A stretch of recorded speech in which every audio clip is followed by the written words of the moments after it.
integration of Kashmir with India seems like an unfinished task, and for some reason it has not been pursued as it should have been.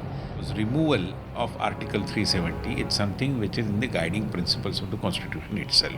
We are very clear that 370 and 35A must go. What Sardar Patel had thought of Kashmir, what Atal Bihari Vajpayee ji had articulated later, and what Prime Minister Modi has been doing during his first term and even now, I think there is a clear connectivity in that.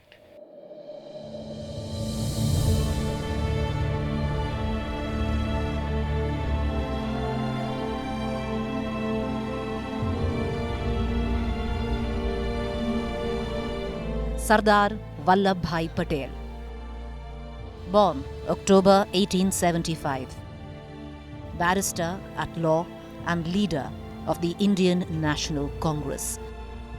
A freedom fighter crucial to India's struggle for independence. Sardar Patel was one of those leaders whom we can rightly call a man of action. A man of the masses and man of the peasants.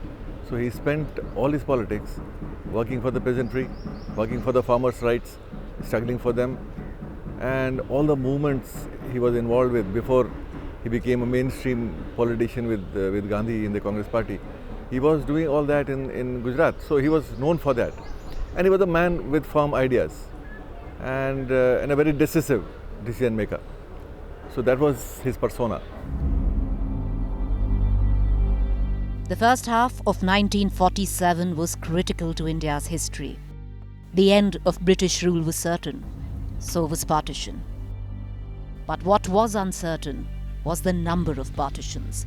Not just India, not just Pakistan, but what about the hundreds of princely states who were being given three choices: India, Pakistan, or independence? A States Department was set up, whose chief aim it was to negotiate India's relationship with over 550 very diverse princely states. History records that it was the iron will and determination of the man in charge of the States Department that saw most of the princely states join the Indian Union. Sardar Vallabhbhai Patel, Deputy Prime Minister and first Home Minister of India. मैं अमित अनिल चंद्र शाह ईश्वर की शपथ लेता हूं कि मैं विधि द्वारा स्थापित 7 decades later, the man who steered the Bharatiya Janata Party to a commanding victory in 2019 general elections takes charge of the Ministry of Home Affairs. निर्वहन करूंगा तथा मैं भय या पक्षपात, अनुराग या द्वेष के बिना सभी प्रकार के लोगों के प्रति संविधान और विधि के अनुसार न्याय करूंगा. The new Home Minister has taken it upon himself to fulfill the unfinished agenda of India's first Home Minister. The state of Jammu and Kashmir consists of 3 distinct regions: the Kashmir Valley, Jammu, and Ladakh. With a population of over 1,25,48,926 people spread over an area of 54,571 square miles, the state enjoys a special status. Article 370 grants special autonomy to the state of Jammu and Kashmir, permitting the state to draft its own constitution. It restricts Parliament's legislative powers in respect of Jammu and Kashmir, entitling the residents of the state with separate citizenship and property ownership laws. Under 370, defense, foreign affairs, finance, and communication lie with the centre itself. Article 35A of the Indian Constitution is a provision that allows the J&K Assembly to define who is a permanent resident of the state, a privilege enjoyed by no other state in India. The special status that allows this provision was brought in by a presidential order in 1954. almost 7 years after Jammu and Kashmir acceded to India. जहां हुए बलिदान मुखर्जी, वो कश्मीर हमारा है, वो कश्मीर हमारा है। जम्मू और कश्मीर हिंदुस्तान का अटूट हिस्सा है। कान खोलकर सुन लो, भारतीय जनता पार्टी की सरकार है। अरे अगर हम विपक्ष में भी है ना, तो जम्मू कश्मीर को हिंदुस्तान से कोई अलग नहीं कर सकता। हमारी जान पर मैं आपको बताने कर जाता हूं, फतेहपुर वालों, सरकार बनते ही धारा 370 को हटाने का काम एक हाथ। जब भी नई सरकार बनती है वो धारा 370 और 35A को बदलने के लिए निश्चित रूप से, प्रभावी रूप से कदम उठाएगी। BJP RSS stand on Kashmir is a very communal stand, because for them it looks like the way they have behaved that Kashmir is important, Kashmiris are not. Dr. Karan Singh recently said in the parliament that J&K state did not merge into the Indian Union. It ceded only 3 subjects to the Union government and retained the rest of it. That's external sovereignty was ceded, surrendered, but internal sovereignty was retained by the Maharaja of Jammu and Kashmir. In the BJP, which is now in power at the center, they have been talking of abrogating the Article 370, which gives special status to the state of Jammu and Kashmir within the Indian Union. So they have been speaking of that from day one. But now 5A has been debated recently. So the point is, instead of going into the legalities of the issue, it's the political significance of it that matters more. Because it defines the relationship between the Indian Union and the state of Jammu and Kashmir.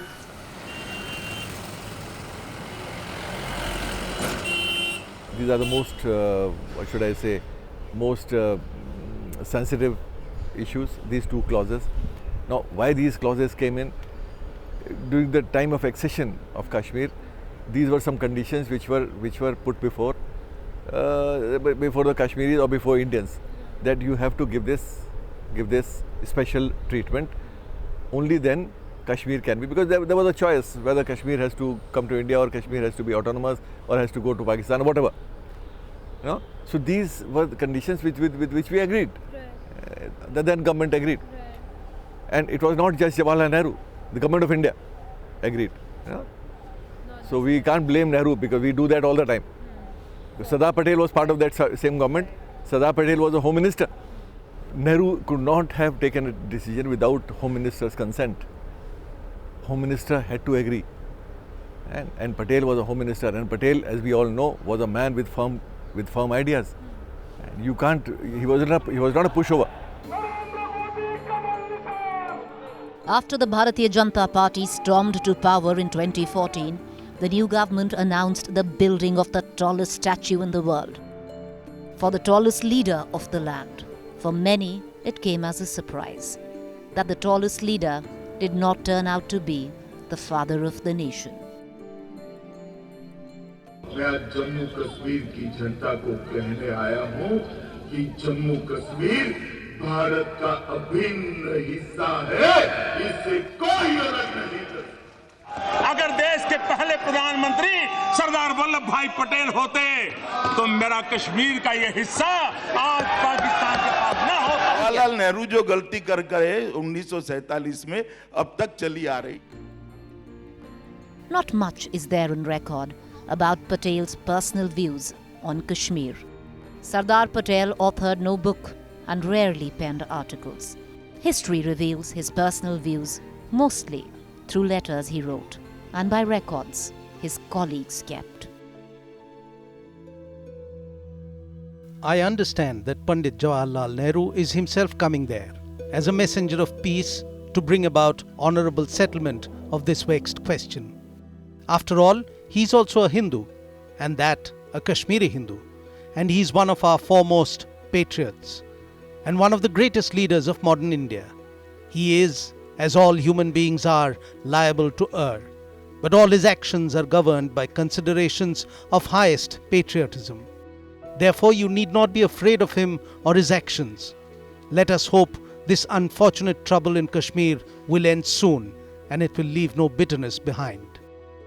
Lord Mountbatten told Jammu and Kashmir's Maharaja Hari Singh that if Kashmir joined Pakistan, this would not be regarded as unfriendly by the government of India.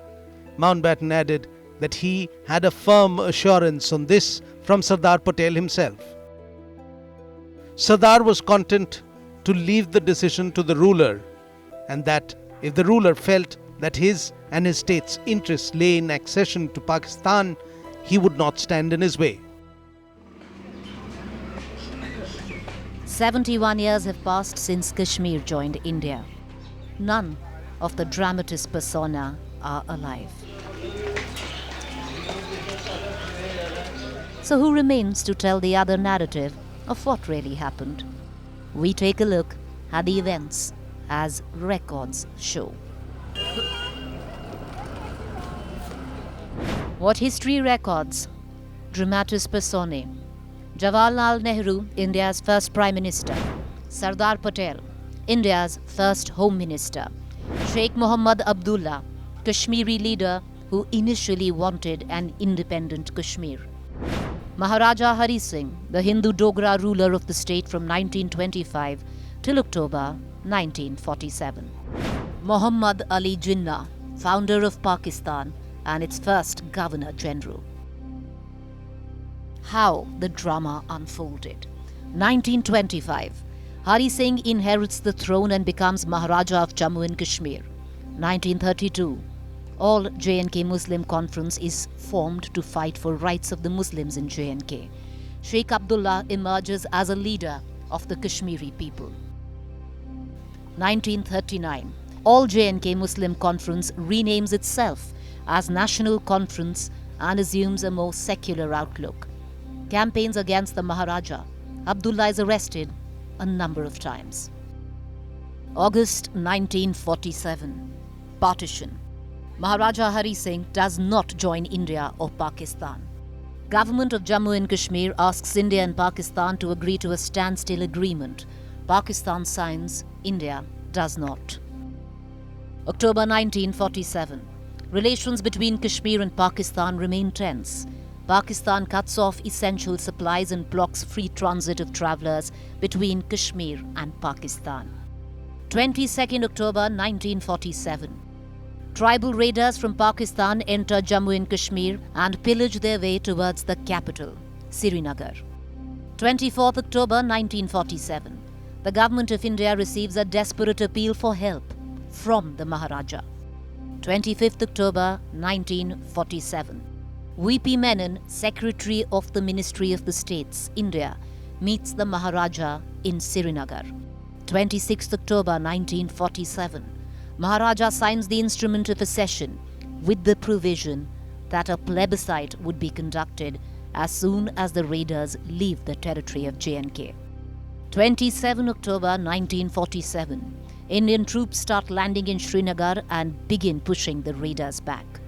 30th October 1947.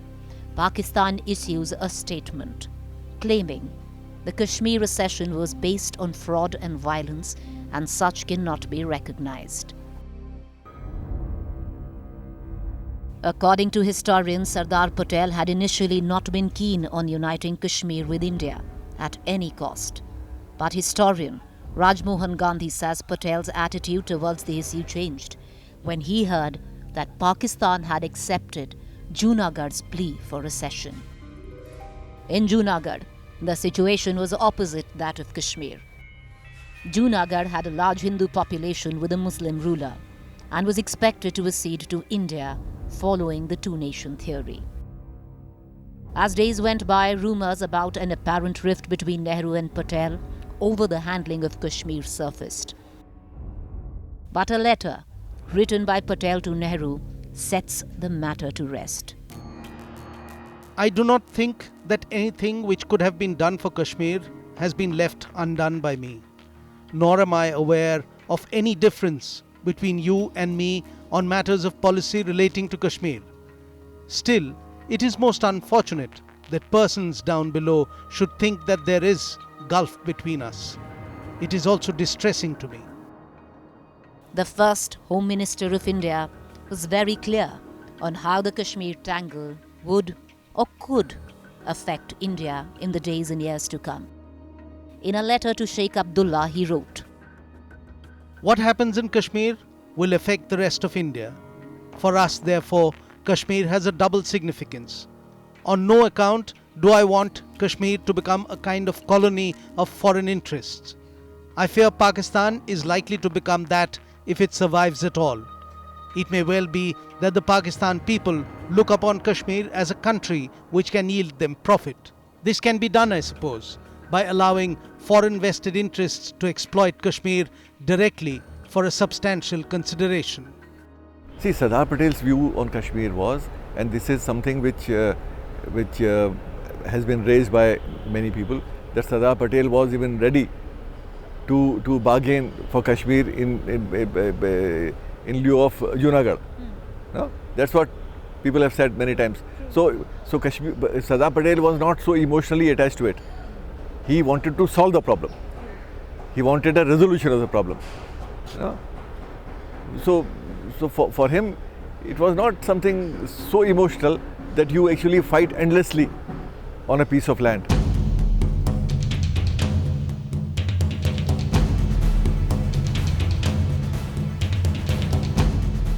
21st November 1947. Nehru, in a statement to the Parliament, reiterates his promise that the people of Kashmir would be given the chance to decide their future under the supervision of an impartial tribunal, such as the United Nations Organization. November 1947.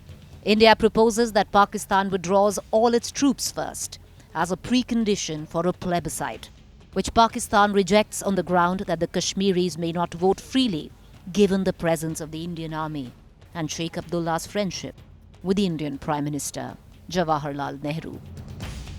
Pakistan proposes simultaneous withdrawal of all troops, followed by a plebiscite under international auspices, which India rejects. Pakistan sends regular forces to Kashmir, and the first war over Kashmir breaks out and continues through 1948.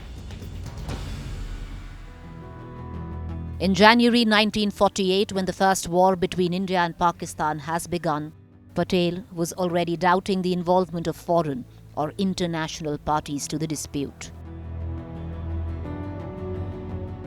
With regard to Kashmir, we say it is better to have an open fight than to have disguised warfare. It was for this reason that we went to UNO. If Kashmir is to be saved by sword, where is the scope for plebiscite? We shall not surrender an inch of Kashmir territory. 31st January 1948. In a letter addressed to Vallabhbhai Patel, Maharaja Hari Singh expresses remorse over his decision to accede to India, fearing Security Council will hand over Kashmir to Pakistan. 9th February 1948. Nehru and Patel discuss the Maharaja's letter and Patel dissuades the Maharaja from withdrawing the accession. 17th March 1948. Sheikh Abdullah takes oath as Prime Minister of Kashmir. 1st January 1949. A ceasefire is agreed upon between India and Pakistan, supervised by UN observers. The first war over Kashmir had ended, but it remained inconclusive. As per the terms of the ceasefire, a substantial portion of the erstwhile princely state remained in the control of Pakistan. This was a state of affairs that Sardar Patel certainly did not like, and as per his associates, he is said to have commented on it as well. Kashmir too might have been solved, but Jawaharlal did not let the troops go from Baramulla to Domel. He sent them towards Poonch. I can solve Kashmir in 6 months. I would send 6 settlers to the valley. June 1949. Maharaja Hari Singh leaves the state and hands over the government to Sheikh Abdullah, appoints his son Karan Singh as the Prince Regent. 17th October 1949. the Indian Constituent Assembly adopts Article 370 of the Constitution, ensuring a special status and internal autonomy for Jammu and Kashmir, with Indian jurisdiction in Kashmir limited to the three areas agreed in the Instrument of Accession: defence, foreign affairs and communications. Sardar Patel died in December 1950, but till the end he was concerned on how the situation was shaping up internally in Jammu and Kashmir, because till his last day he remained the minister in charge of Home Affairs.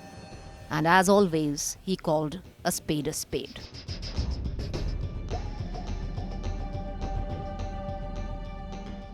In Kashmir, we are spending crores. If there is a plebiscite in the valley, we are bound to lose. July 1952. Sheikh Abdullah signs the Delhi Agreement with the Indian government on centre-state relationship, which provided for the autonomy of the state within India and the autonomy for regions within the state. May 1954. Nehru withdraws the plebiscite offer to Pakistan. जब article 370 लाया गया तब भी अस्थायी माना गया था, और मैं मानता हूं कि इसको हटाना चाहिए. हमारी पार्टी मानती है इसको हटाना चाहिए और हम इस पॉलिसी पर फर्म हैं. The previous government revealed in Lok Sabha that in the last 5 years, J&K witnessed a 176% rise in the number of terror incidents in the state. As per government records, in 2014, there were 222 terror-related incidents in the state. There was a marginal decrease in 2015. But in 2016, after the killing of Burhan Wani, the number of terror incidents in Jammu and Kashmir rose by a 54.8% in 2016, 6% in 2017 and 79.53% in 2018. 2018 saw nearly 51 terror incidents every month. Between 2014 and 2018, a total of 1,315 people were killed in the state due to terrorism. The number includes civilians, security personnel, as well as militants. In 1947, Sardar Patel had in a speech spelt out that Kashmir was a problem that could be solved if the outsider left, and the choice that the insider made. Words that still ring true today. India will not desert Kashmir even if the struggle goes on for 10 years. But ultimately, it will be for the people of Kashmir to decide their own fate. And this can be possible only when the last raider has left the state.